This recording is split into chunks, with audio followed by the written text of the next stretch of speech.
Breathing and the respiratory system can be seriously impacted by a neuromuscular condition. As a PA, an important part of your role is likely to be supporting your employer in their respiratory care. Alison Armstrong is a nurse consultant in the Regional Long-Term Ventilation Service based in the north of England, and she explains how breathing is affected. So people breathe using a kind of process of negative pressure.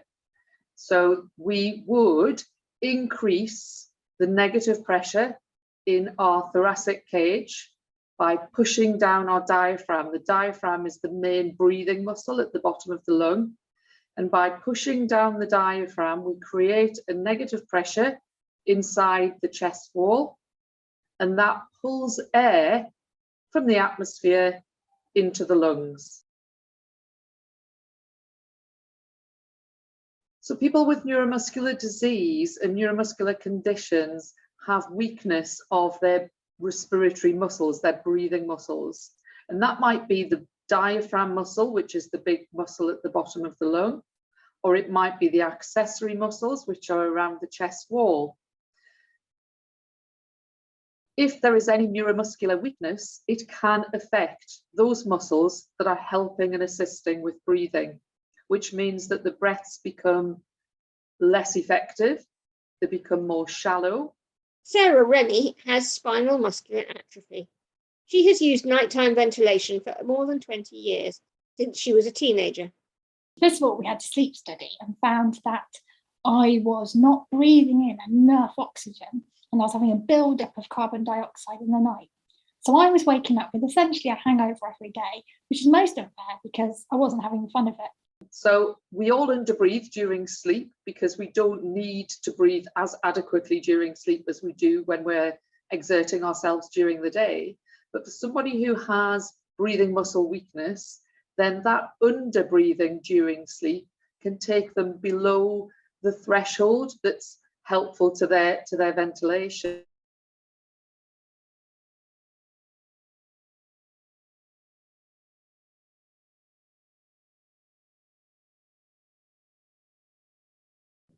So your body is a very clever, has a very clever protective mechanism. And if during sleep, when you're in deep, what we call REM, rapid eye movement sleep, which is your dream sleep, if when you're reaching that stage of sleep that your breathing is inadequate, your body will lift your level of consciousness and wake you.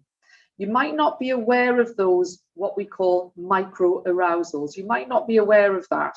But if it happens frequently enough throughout the course of the night, the quality of your sleep is affected. To tackle these breathing issues arising from muscle weakness, people with neuromuscular conditions often use non-invasive ventilation, sometimes only at night, or for other people in the daytime as well. Certain neuromuscular conditions affect certain groups of muscles. So there will be some neuromuscular conditions which inevitably will affect the diaphragm muscle, which is the main muscle used for breathing at the bottom of the lung, but some neuromuscular conditions don't affect the respiratory muscles. So it doesn't necessarily follow that because you have a neuromuscular condition that you will have problems with breathing and ventilation. John Ray Hasty has Duchenne muscular dystrophy. Duchenne is a condition which progresses, so John's ventilation needs have changed over time. So for me, the signs that I needed ventilation were quite subtle. To start with, when I needed it overnight, the main way that was showing up is that I was having frequent nightmares and waking up a lot during my sleep, and that was an indicator that I wasn't breathing properly overnight. And what I learned about that when I got that looked at is that actually your body recognizes that it's not breathing properly, and it wakes you up to make sure that you can take a proper breath. So when you sleep, all your muscles relax really like more deeply than when you're conscious. So that's when you're most at risk of not breathing properly. So yeah, that's how I found out that I first needed ventilation. I remember it was very intimidating getting the mask set up and kind of reflecting on what it meant that I needed ventilation. And what that meant in terms of the help that I need, and also, the progression of my condition and what it meant for my life expectancy. So it's quite a scary time to go through to start on ventilation. Looking back on it now, I think that doesn't seem so bad. So I don't know why I'm so scared, but I think it's quite natural to be quite scared at the beginning of it. Non-invasive ventilation is a treatment by which a mask is applied to an individual, a tube attached to that mask, and a machine attached to that tube. And what the machine does is it has a turbine inside, it draws in room air from the environment and delivers it under pressure into that individual, into their lungs, via the tube and mask. So thinking about somebody with neuromuscular weakness who doesn't have the muscle strength to inflate their lungs by pushing the diaphragm down and increasing the space inside the chest, then what the machine does is it pushes that air in under positive pressure. There are different kinds of ventilators and masks, and the clinical team will have specified the appropriate equipment for your employer. This is one particular ventilator, and you can see it's quite small and portable and lightweight, but it doesn't have an internal battery. So if somebody was using ventilation more than 12 or 14 hours a day, and we have some users that require ventilation 24 hours a day, this would not be appropriate. Wheelchair mounting would be difficult because it would require additional battery packs on it, and they are not an uninterruptible supply. You have to disconnect the mains and connect the battery. So it's not safe for somebody who is very dependent on ventilation, but otherwise a really good option. Another example is this one here, which you can see is significantly bigger, and it is a little heavier because it has a very, very good integral battery. Sarah Rose has Ulrich's congenital muscular dystrophy, and she uses non-invasive ventilation 24 hours a day. Without the ventilator, I feel a good immediate weight around my chest, or like something is squeezing me, and I start to have to use all the muscles in my shoulders and my neck to help with the breathing to get the air in. That tires me out very quickly. As well as the machine that's used, the mask plays a vital part, providing the interface between the breathing power of the machine and the user's lungs. So what I'm going to show you here is an oronasal mask. So this mask covers the mouth and the nose. That's a side view of it. You can see with this part here sitting across the nasal bridge, here, and this part here sitting in the chin groove between the lip and the chin. So it's going to sit about here. This shape is probably one of the most common shapes for a mask. You can see it's a kind of triangle, and it's going to sit like that. The material of this mask is silicone. So it's quite soft and quite flimsy, particularly, just trying to hold the headgear out of the way, particularly on the area where the nasal bridge sits, because this is a very, very vulnerable area for somebody who's wearing a mask for several hours of the night and perhaps during the day as well. We've all got a fair bit of padding around here, but everybody is quite at the top of the nose. It can break down and is very, very difficult to heal, especially if you're putting pressure on that area night after night after night, because that individual requires breathing support. So the position of the mask is important, as I've just described, but what's even more important is the pressure and the tension that the mask is placing on the skin and the tissues around the face.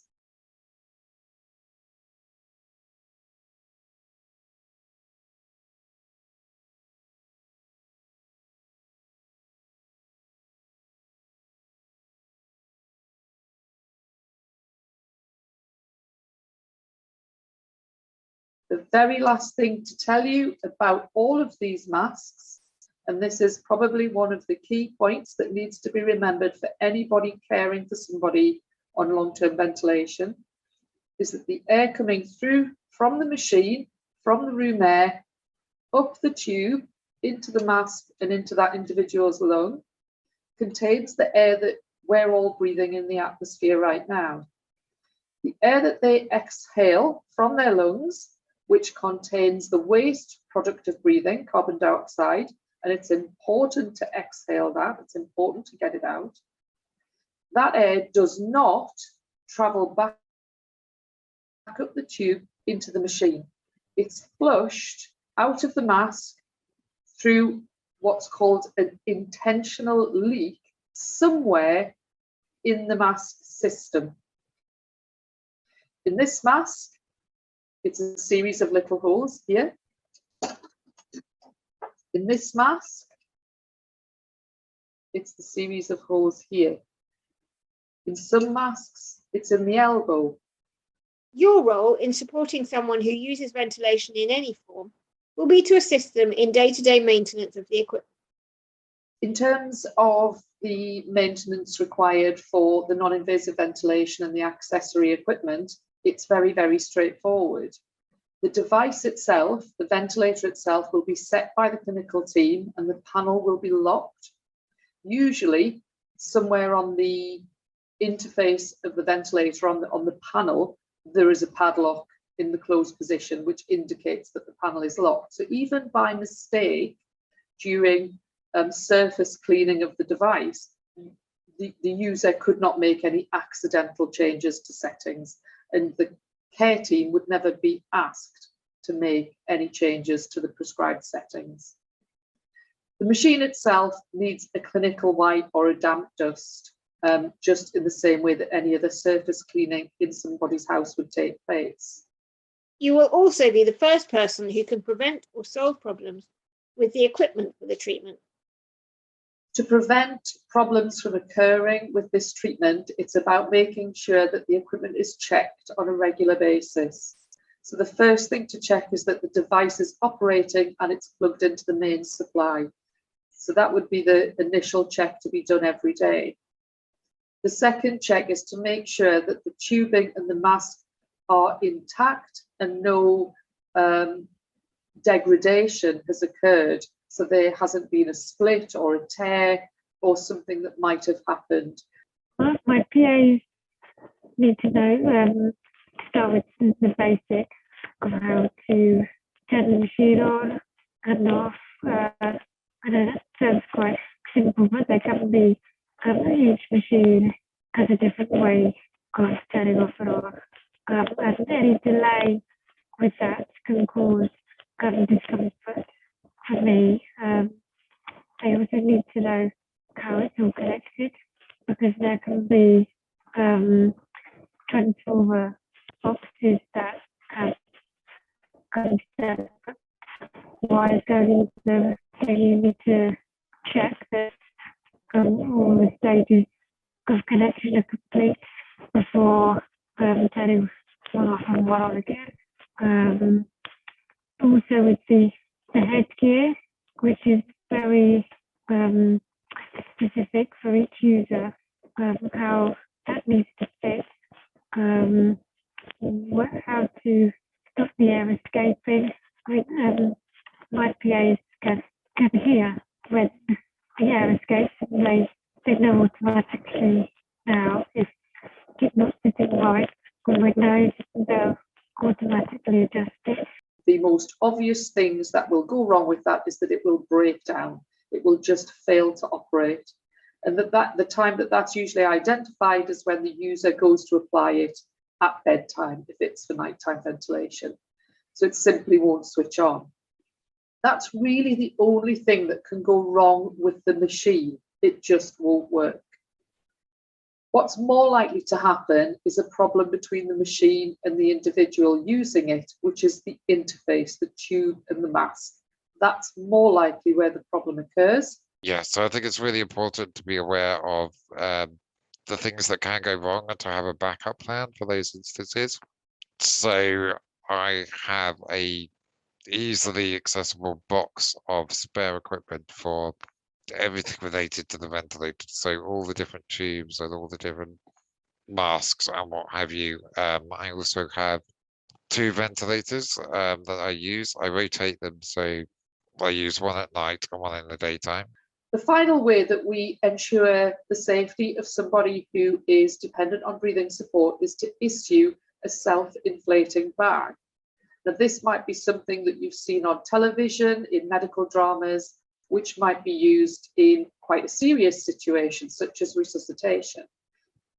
In this context, these bags are purely used in the event of mechanical failure of the ventilator.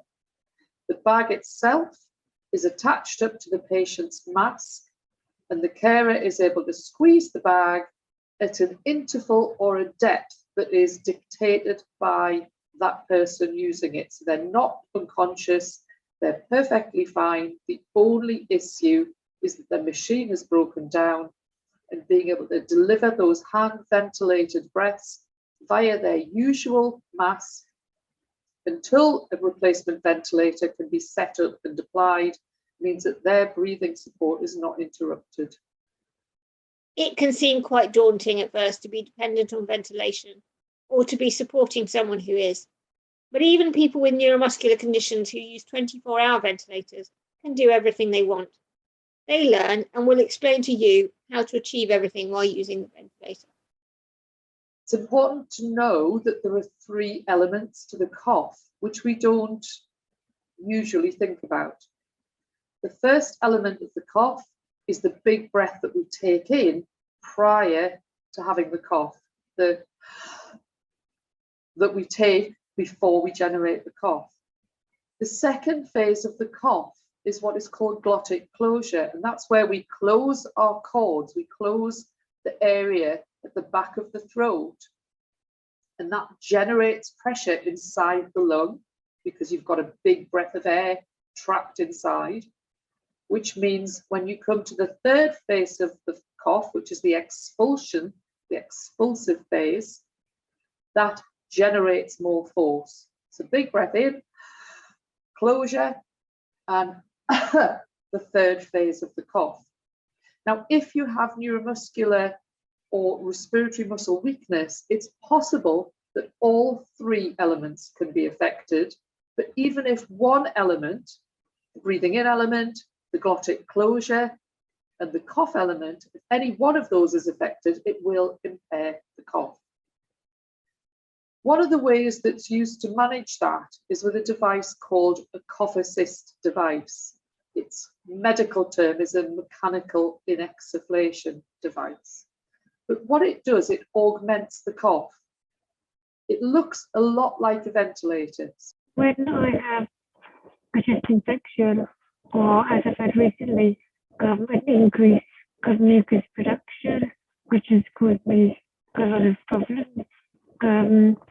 It's been a learning curve, but I have an extra machine called a cough assist, which helps me clear my airways with my particular shape, and it's very difficult for me to get those up without mechanical help. I think initially to use the cough assist, it feels very strange and quite uncomfortable to begin with until you get used to the rhythms, until you learn how to cough with the machine, which does take a little bit of practice. So to start with, it's very difficult to get used to. But I think once you've done it, several times, that you begin to learn how to do it properly. And I think if you're doing it every day, it's something that becomes very routine as well. In terms of advice that I would give to somebody who was caring for someone using long-term ventilation, I would reassure them that this is, first of all, a very, very commonly used treatment. And there are a lot of people out in the community in their own homes using non-invasive ventilation. Obviously, things can go wrong. The device can break down, or there might be an issue with the mask. But you will have been given a set of contact telephone numbers from the clinical team looking after that individual, so that you know who to get in touch with if there was a problem.